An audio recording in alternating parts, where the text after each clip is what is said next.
ओम। धर्म प्रेमी देवियों एवं सज्जनों, पातंजल अष्टांग योग की श्रृंखला को संपूर्णता की ओर बढ़ाते हुए आज हम योग के 8वें अंग समाधि पर विचार करते हैं। समाधि को शब्द को सुनते ही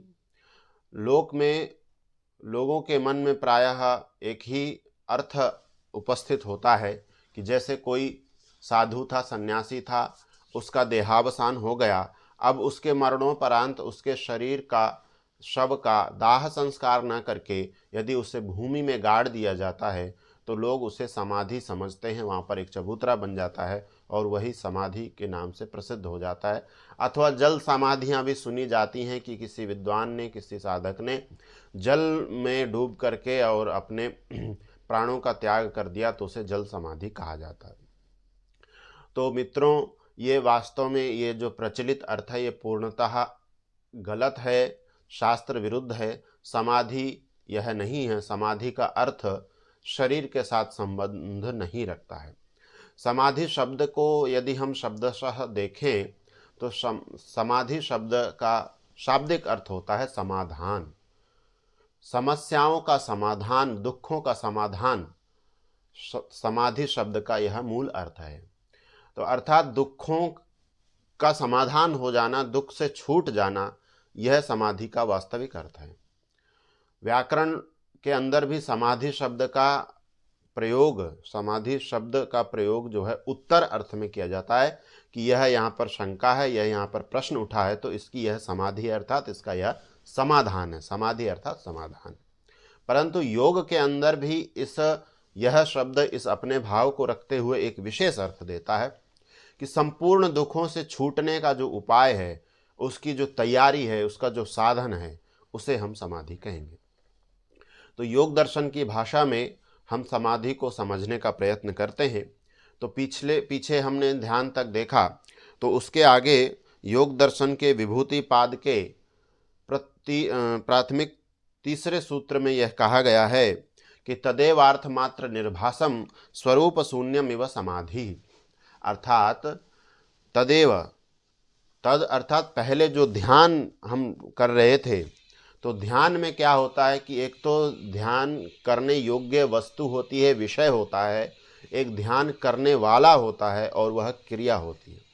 तो यहाँ पर कहा तदेवार्थ मात्र निर्भासम स्वरूप शून्यमिव समाधि। जब साधक योगी जिस अर्थ का, जिस विषय का, गौण रूप में विषय शब्द का प्रयोग है, जिस आलंबन को आधार मान करके ध्यान कर रहा होता है, तो जब उस ध्यान की स्थिति ऊंची हो जाती है और उस ध्येय वस्तु मात्र का ज्ञान रह जाता है तो उसको ही समाधि कहा जाता है। तो इसको आर्य भाषा में हम देखें तो यहाँ पर कहा है कि वह ध्यान ही केवल ध्येय के स्वरूप को प्रकाशित करने वाला अपने ध्यानात्मक स्वरूप से शून्य बना जैसा अर्थात ज्ञान स्वरूप से गौण हुआ समाधि है। अर्थात जब मैं ध्यान कर रहा हूँ और जिस वस्तु का ध्यान कर रहा हूँ उस वस्तु का ज्ञान मात्र रह जाए और मैं ध्यान कर रहा हूँ, ये भावना, ये ज्ञान गौण हो जाए तो वही समाधि कहलाएगी। इसी को महर्षि वेदव्यास जी व्यास भाष्य के अंतर्गत कहते हैं कि ध्यानम एव ध्येयाकार निर्भासम प्रत्ययात्मकेन स्वरूपेण शून्यमिव यदा भवति ध्येय स्वभाव आवेशात तदा समाधि इति उच्यते। अर्थात ध्येयकार में भाषित होने वाला ध्यान, ध्येय मतलब जिसका ध्यान किया जा रहा है, उसके समान ही जब आभास होने लगे, ध्येयकार में भाषित होने वाला ध्यान ही जब अपने ज्ञानात्मक स्वरूप से रहित, अर्थात स्वयं का बोध वहाँ पर गौण हो जाता है, स्वरूप से रहित जैसा हो जाता है, पूर्णतः स्वरूप रहित नहीं होता, स्वरूप से रहित जैसा हो जाता है, ध्येय के स्वभाव को प्राप्त होने के कारण तब समाधि कहा जाता है। अर्थात जो ध्येय है वह विषय ही मुख्य हो जाता है और जो ध्यान करने वाला है उसको अपना बोध जो है गौण हो जाता है, ध्येय का जो ज्ञान है वो मुख्य हो जाता है, तो उसे ही समाधि कहा जाता है। तो समाधि भी मित्रों दो प्रकार की कही गई है योग दर्शन में, शास्त्र के अंदर। एक होती है संप्रज्ञात समाधि और दूसरी होती है असंप्रज्ञात समाधि। तो वह क्या होती है इसको हम समझते हैं। तो संप्रज्ञात समाधि और असंप्रज्ञात समाधि, असंप्रज्ञात समाधि जो उच्च स्तर की समाधि है, उससे पहले जो समाधि होती है उसे संप्रज्ञात समाधि कहते हैं। अर्थात ध्यान के बाद में जो प्राथमिक स्थिति बनेगी वो संप्रज्ञात समाधि की होगी। और जब संप्रज्ञात समाधि का प्रचुर मात्रा में अभ्यास कर लिया जाएगा, उसके बाद में साधक योगी असंप्रज्ञात समाधि को प्राप्त करने में समर्थ हो पाता है। तो संप्रज्ञात समाधि क्या है उसे भी हम समझते हैं। तो यहाँ पर कहा गया है वितर्क विचार आनंदास्मिता रूपानुगमात संप्रज्ञातः। ये संप्रज्ञात समाधि क्या होती है बताया है यहाँ पर। तो संप्रज्ञात समाधि के 4 भेद बताए कि संप्रज्ञात समाधि भी 4 प्रकार की होती है। और वो कैसे, तो संप्रज्ञात में चूंकि प्राकृतिक विषय एवं आत्मा का बोध रहता है, वह संप्रज्ञात समाधि की स्थिति होती है। उसके 4 भेद हैं, वितर्क विचार आनंद और अस्मिता। तो उसे हम समझते हैं कि वितर्क समाधि कौन सी है। तो इसका हम आर्य भाषा में एक पंक्ति में अर्थ समझें तो वितर्क विचार आनंद अस्मिता रूप स्थितियों के अनुभव से संप्रज्ञात समाधि होती है। अब व्यास भाष्य में महर्षि वेदव्यास जी कहते हैं वितर्कश्चित्तस्य आलंबने स्थूल आभोगः। इसका तात्पर्य यहाँ पर यह है कि जो वितर्क समाधि है वो चित्त के आलंबन में स्थूल आभोग होती है। अच्छा, अर्थात स्थूल पृथ्वी आदि का यहाँ पर साक्षात्कार होता है। जो पृथ्वी जल अग्नि वायु आकाश जो पंचभूत आदि तत्व हैं, तो इनका यहाँ पर साक्षात्कार होता है, इनके यथार्थ स्वरूप का बोध होता है। यह भी यहाँ पर ध्यान देने योग्य बात है। पृथ्वी जल अग्नि वायु आकाश, इनके जिस स्वरूप को हम समाज में लोक में देखते हैं, यह इनका अत्यंत वास्तविक स्वरूप है, मिश्रित स्वरूप है। शुद्ध रूप में हम इनको नहीं देख पाते हैं। इनके शुद्ध स्वरूप को देखने के लिए हमें समाधि की आवश्यकता होती है। और तो इसके लिए कहा कि वितर्क का अर्थ चित्त के आलंबन में सूक्ष्म पृथ्वी आदि का साक्षात्कार है। अर्थात वितर्क जो नाम की जो समाधि संप्रज्ञात समाधि है, उसमें पृथ्वी आदि तत्वों का, स्थूल पदार्थों का साक्षात्कार अर्थात उनका यथार्थ बोध होता है। फिर आगे कहा सूक्ष्मो विचारः। जो विचार समाधि है वह सूक्ष्म है, उसका नाम सूक्ष्म दिया। सूक्ष्म के अंतर्गत क्या है, विचार का अर्थ चित्त के आलंबन में सूक्ष्म भूत अर्थात तन मात्राओं का साक्षात्कार है। जो स्थूल भूत हैं पृथ्वी जल अग्नि वायु आकाश, इनसे भी जो इनका सूक्ष्म स्वरूप है उसे हम सूक्ष्म भूत या तन्मात्रा कहते हैं। तो जो विचार नामक संप्रज्ञात समाधि है उसमें इन तत्वों का पृथ्वी जल अग्नि वायु आकाश, इनका जो सूक्ष्म स्वरूप है उसमें शब्द स्पर्श रूप रस गंध, ये 5 तन्मात्राएं हैं, इनका बोध होता है। आगे कहा आनंदो ह्लादः। आनंद नाम की जो संप्रज्ञात समाधि है उसको वहां पर ह्लाद होता है। तो यहां पर कहा आनंद का अर्थ ह्लाद, सुख की अनुभूति, अर्थात इंद्रियों के साक्षात्कार से सुख की अनुभूति होती है। तो आनंद नामक जो संप्रज्ञात समाधि है वहां पर इंद्रियों का बोध होता है, इंद्रियों का साक्षात्कार होता है। जो इंद्रियां हैं अत्यंत सूक्ष्म हैं, वो दिखाई नहीं देती हैं। इंद्रियां अहंकार से बनी होती हैं और जो तन्मात्राएं हैं वे भी अहंकार से बने होते हैं। तो आनंद नामक संप्रज्ञात समाधि में इंद्रियों का साक्षात्कार होता है, उनका बोध होता है। फिर आगे कहा अस्मिता। तो अस्मिता के का क्या स्वरूप है, एकात्मिका संविद अस्मिता। एकात्मिता, यहां पर एकात्मिता का मतलब एकमात्र तत्व का बोध होता है। वो तत्व कौन सा है, तो वह है आत्मा। तो अस्मिता का अर्थ है चित्त के आलंबन में जीवात्मा का साक्षात्कार। तो संप्रज्ञात समाधि की जो उच्चतम स्थिति है वहां पर हमें अपने स्वरूप का, जीवात्मा का आत्मा का साक्षात्कार होता है, यथार्थ स्वरूप का बोध होता है। तो यह हमने देखा, ये संप्रज्ञात समाधि के 4 भेद हैं। और समाधि के 2 भेद थे, तो पहली थी संप्रज्ञात समाधि और अगली थी असंप्रज्ञात समाधि। तो असंप्रज्ञात समाधि क्या होती है उसे हम देखते हैं।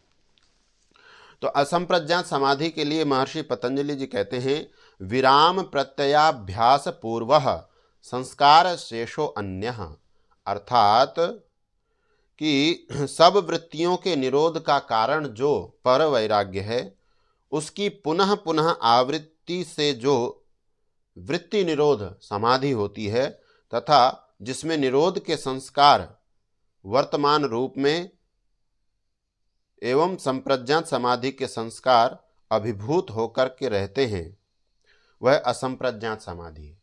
तो पिछली समाधि में जब हम अपनी वृत्तियों का निरोध कर रहे थे, उन्हें रोक रहे थे, तो उन निरोध के संस्कार तो असंप्रज्ञात समाधि में वर्तमान होते हैं, परंतु संप्रज्ञात समाधि में जो संस्कार, जो ज्ञान, जो वृत्ति बन रही थी, उन संस्कारों का वहाँ पर अभिभव होता है, अर्थात वे दबे रहते हैं। तो ऐसी जो समाधि है उसे असंप्रज्ञात समाधि कहते हैं।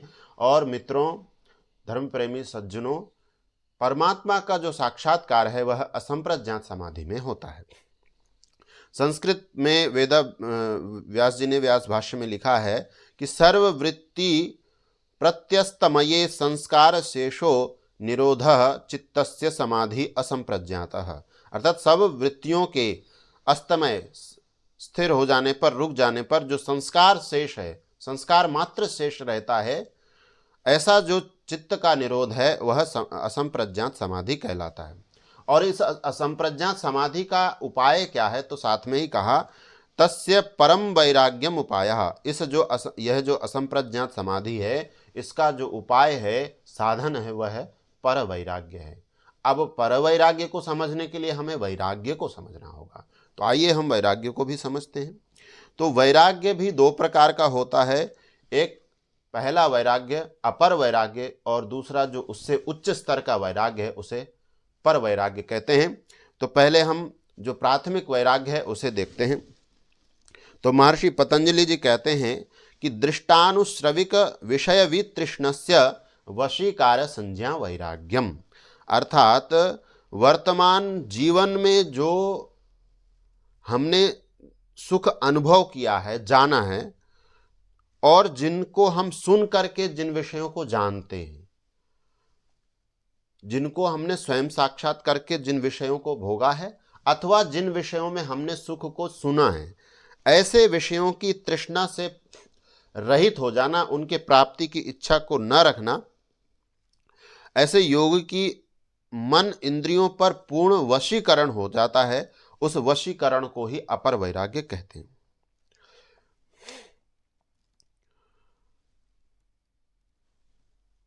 तो जिन विषयों को हम साक्षात भोग रहे हैं उनसे सुख प्राप्त होता है, उन सुखों का संस्कार है।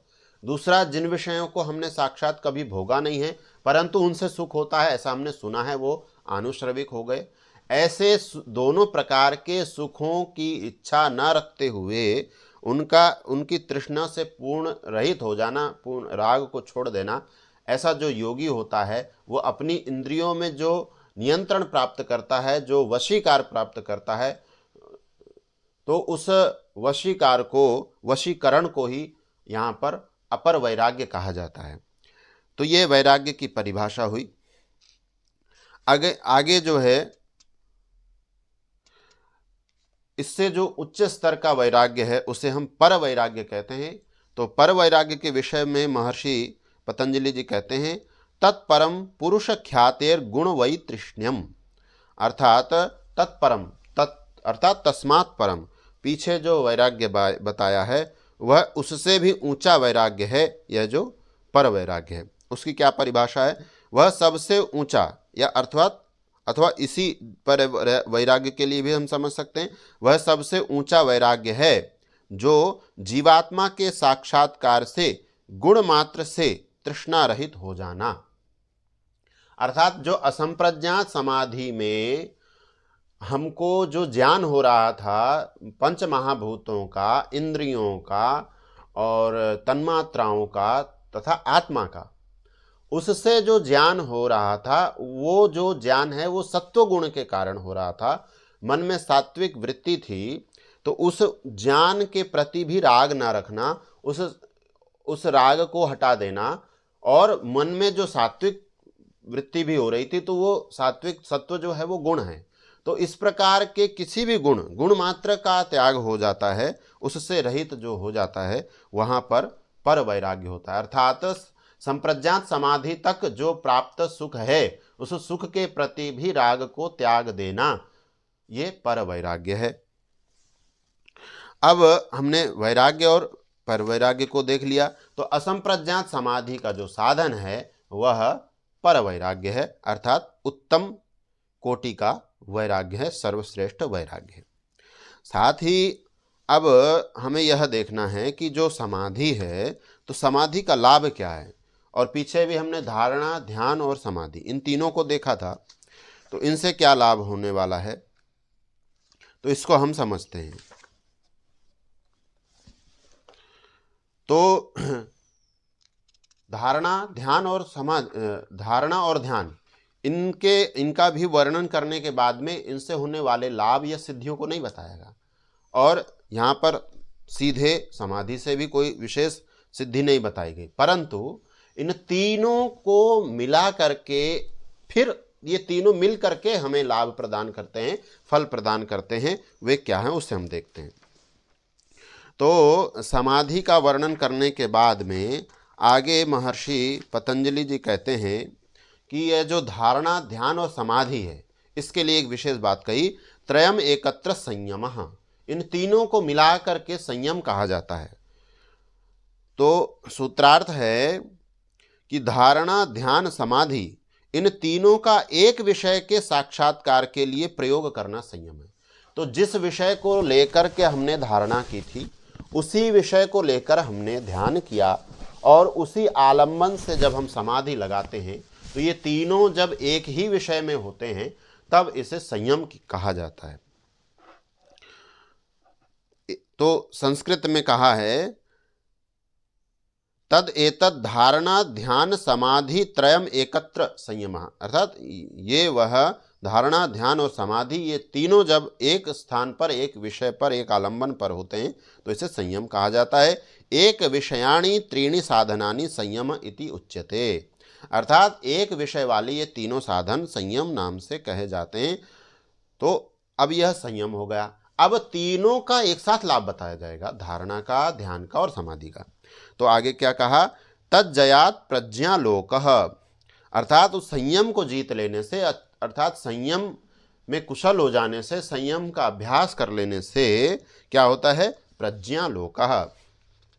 तस्य संयमस्य जयात, तज्जयात अर्थात तस्य संयमस्य जयात, उस संयम के जीत लेने से, संयम पर विजय प्राप्त कर लेने से, समाधि प्रज्ञायाः भवति आलोकः, समाधि प्रज्ञा का आलोक होता है, अर्थात समाधि प्रज्ञा का उत्कर्ष होता है, वह और निर्मल और शुद्ध होती है बुद्धि। यथा यथा संयमः स्थिर पदो भवति तथा तथा समाधि प्रज्ञा विशारदी भवति, जैसे जैसे संयम जो है स्थिर होता जाता है, वैसे ही समाधि प्रज्ञा विशारदी भवति, अर्थात निर्मल होती जाती है। पीछे हमने वैराग्य को भी देखा था। तो वैराग्य के विषय में एक बहुत अच्छी बात बताई गई थी कि जो वैराग्य है वह तो विषय, जो जाने गए और सुने गए विषयों से सुखों के प्रति जो राग का पूर्ण त्याग करके इंद्रियों पर जो नियंत्रण है, वही वैराग्य है। परंतु वैराग्य के विषय में एक और अच्छी बात है कि ज्ञानस्यैव पराकाष्ठा वैराग्यम, ज्ञान का ही जो शुद्ध स्वरूप है, ज्ञान का ही जो अत्यंत निर्मल स्वरूप है, वही वास्तव में वैराग्य है। अर्थात कारण कार्य का अभेद बताया जा रहा है। जब शुद्ध ज्ञान होता है तब वैराग्य होता है, इसीलिए कहा कि ज्ञान ही वैराग्य है। ज्ञान की पराकाष्ठा, ऊंची स्थिति ही वैराग्य है। यह वैराग्य कैवल्य का अनिवार्य साधन है। कैवल्य अर्थात छूट जाना, आत्मा मात्र का स्वरूप का ठीक ठीक बोध हो जाना वैराग्य कहलाता है, कैवल्य कहलाता है। तो ये हमने समाधि का स्वरूप देखा, उसका लाभ देखा। तो यहाँ पर जो कहा तज्जयात प्रज्ञालोकः, अर्थात धारणा, ध्यान और समाधि तीनों के को एकत्र होना संयम है, और संयम को जीत लेने से प्रज्ञा आलोक होता है, अर्थात हमारी बुद्धि अत्यंत निर्मल और पवित्र होती है। इसके साथ साथ अब आगे ये जो विभूति पाद है, अब अलग अलग विषयों में संयम करने से अलग अलग विशिष्ट लाभ होते हैं, उससे यह पूरा विभूति पाद भरा हुआ है। तो उसको यदि कोई जिज्ञासु जन देखना चाहें तो वो सीधे योग दर्शन के विभूति पाद में देख सकते हैं। अब इसमें यह बात विचारणीय है, समझने योग्य है कि समाधि जो संप्रज्ञात समाधि है उसमें 4 भेद थे। तो उसमें चारों में जो सबसे ऊंची संप्रज्ञात समाधि थी अस्मिता नाम की समाधि, वहाँ पर आत्मा का साक्षात्कार होता है। अब उससे ऊंची जो समाधि है वो असंप्रज्ञात समाधि है, वहाँ पर परमपिता परमात्मा के स्वरूप का बोध होता है, ज्ञान होता है।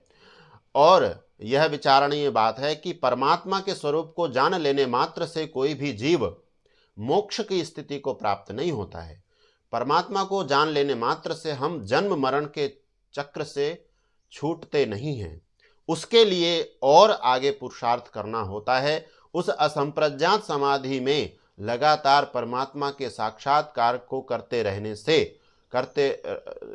करने के अभ्यास से अपने संस्कारों को धीरे धीरे क्षीण किया जाता है, या कहें संस्कार अपने आप धीरे धीरे क्षीण होने लगते हैं, दुर्बल होने लगते हैं।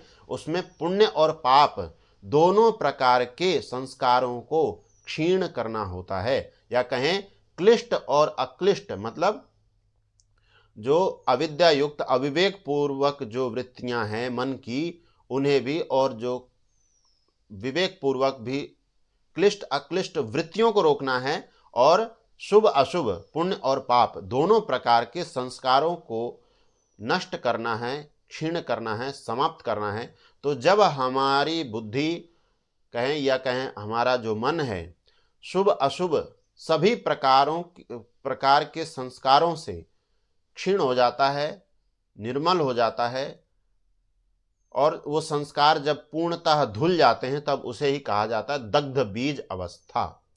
अर्थात संस्कार उस स्थिति तक पहुंच चुके हैं कि जैसे एक चने को भाड़ में रेत में, गरम रेत जो होती है इसमें जो चनों को भूना जाता है उसे भाड़ बोलते हैं, वहाँ पर भून दिया जाए, उसके बाद में उसमें अंकुरण नहीं होता। या आप धान को ले लीजिए, जब धान को भून दिया जाए और उसका जो ऊपर का छिलका है वो भी निकल जाए, अब उसके बाद उसका अंकुरण नहीं हो सकता। तो जब हमारे मन के शुभ अशुभ सभी प्रकार के संस्कार नष्ट हो जाते हैं, क्षीण हो जाते हैं, उसके बाद में हमारी यह स्थिति, योगी की यह स्थिति होती है, उसे जीवन मुक्त योगी कहा जाता है। कि अर्थात जो जीते जीते हुए मुक्ति को प्राप्त हो गया, अर्थात अब वह इस शरीर का त्याग करेगा, उसके बाद वह मुक्ति में को प्राप्त होगा, साक्षात ईश्वर को प्राप्त होगा। यह ध्यान रखिएगा धर्म प्रेमी देवियों सज्जनों, संप्रज्ञात समाधि के बाद में ईश्वर साक्षात्कार असंप्रज्ञात समाधि में होता है, और असंप्रज्ञात समाधि में भी जो ईश्वर का साक्षात्कार हो रहा है वो ईश्वर का साक्षात्कार हम कर रहे हैं, परंतु हम शरीर के बंधन में बंधे हुए हैं। वहाँ सुख तो अवश्य मिलेगा, पर उस सुख की जो गुणवत्ता है वह वैसी नहीं होगी जो कि मुक्ति में होती है। तो मुक्ति का जो सुख है वो सर्वोत्कृष्ट सुख है, उसे प्राप्त करने के लिए संप्रज्ञात समाधि, फिर असंप्रज्ञात समाधि, और असंप्रज्ञात समाधि में ईश्वर का साक्षात्कार, ईश्वर के साक्षात्कार के बाद अपने संस्कारों को दग्ध बीज करना, पूरी तरह नष्ट करना। जब संस्कार दग्ध बीज हो जाएंगे तब योगी सीधा मृत्यु के बाद में मोक्ष को प्राप्त होगा, परमपिता परमात्मा को प्राप्त होगा, ब्रह्म को प्राप्त होगा, और यह संसार 36,000 बार बनेगा और नष्ट होगा। एक बार एक सृष्टि जो है लगभग 4 अरब 32 करोड़ वर्ष की होती है, उतना ही काल एक प्रलय का होता है। इस प्रकार 36,000 बार सृष्टि बनेगी और 36,000 बार सृष्टि का प्रलय होगा। इतने काल तक एक आत्मा ईश्वर के आनंद में रहता है, वहाँ किसी भी प्रकार का कोई दुख लेस मात्र भी कष्ट नहीं होता है, उसे मोक्ष कहा जाता है, उस मुक्ति को प्राप्त होता है। 36,000 बार सृष्टि के बनने और नष्ट होने का तात्पर्य यदि हम मानव वर्षों में निकालें तो 31 नील, 10 खरब और 40 अरब मानव वर्ष तक एक जीवात्मा ईश्वर के निर्मल आनंद में, दुख रहित, क्लेश रहित, पूर्ण आनंद में रहता है। वहाँ किसी भी प्रकार का कोई कष्ट नहीं होता है। और जिस प्रकार के ज्ञान को वह जीवात्मा जानना चाहता है, ईश्वर के माध्यम से उसे वो जान पाता है। तो यह संस्कारों के दग्ध बीज होने का, समाधि होने का परिणाम है। और यह मोक्ष का उपाय समाधि ही है, संस्कारों को दग्ध बीज करना ही है। तो इसी के साथ हम योग दर्शन के 8 अंगों पर जो हम चर्चा कर रहे थे, अष्टांग योग का परिचय सत्र हमने श्रृंखला प्रारंभ की थी। तो अष्टांग योग परिचय की श्रृंखला को हम यहीं पर विराम देते हैं।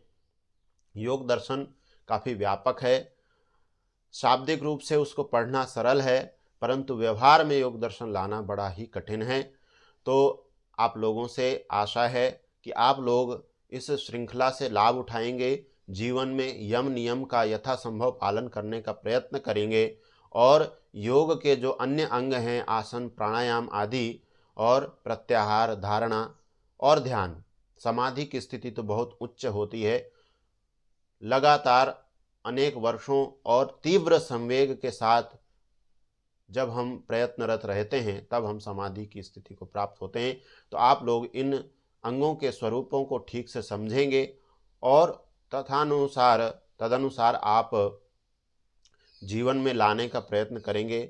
और मेरा यह एक प्रयास था कि योग से संबंधित आप लोगों की भ्रांतियां दूर हों, अज्ञान अविद्या दूर हो, क्योंकि आज समाज में ध्यान के नाम से, योग के नाम से बहुत सारी बातें प्रचलित हैं जो वास्तव में योग के मूल स्वरूप को प्रदर्शित या परिचय नहीं देती हैं।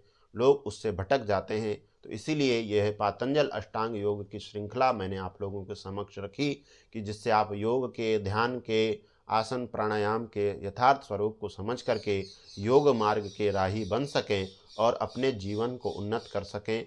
इस साथ ही मैं यह भी कहना चाहूँगा कि आप लोग इस भ्रांति में ना रहें कि योग तो केवल साधुओं के, सन्यासियों के, वैरागियों के का विषय है, उनके करने का कर्म। ऐसा नहीं है। हम सभी जीवात्माओं को एक न एक दिन मुक्ति को प्राप्त करना ही है, करना ही होगा, और कोई उपाय नहीं है। नान्यः पंथा विद्यते यनाय, संपूर्ण दुखों से छूटने का कोई दूसरा उपाय नहीं है। आप ब्रह्मचारी हैं या गृहस्थी, आपको गृहस्थ में जाना भी है तो भी एक गृहस्थ, सुखी गृहस्थ जीवन जीने की शैली क्या हो सकती है, आप अपने जीवन में कैसे कम से कम दुखी रह सकते हैं, उसका उपाय मात्र योग ही है।